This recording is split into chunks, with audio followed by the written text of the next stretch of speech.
اور مومنوں مشرک عورتوں سے جب تک وہ ایمان نہ لائیں نکاح نہ کرنا، کیونکہ مشرک عورت خواہ تم کو کیسی ہی بھلی لگے اس سے مومن لونڈی بہتر ہے۔ اور اسی طرح مشرک مرد جب تک ایمان نہ لائیں مومن عورتوں کو ان کی زوجیت میں نہ دینا، کیونکہ مشرک مرد سے خواہ وہ تم کو کیسا ہی بھلا لگے مومن غلام بہتر ہے۔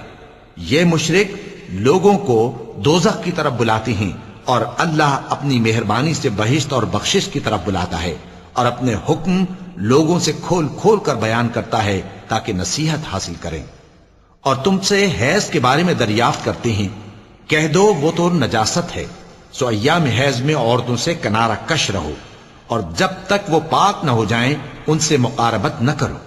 ہاں جب وہ پاک ہو جائیں تو جس طریق سے اللہ نے تمہیں ارشاد فرمایا ہے ان کے پاس جاؤ، کچھ شک نہیں کہ اللہ توبہ کرنے والوں اور پاک صاف رہنے والوں کو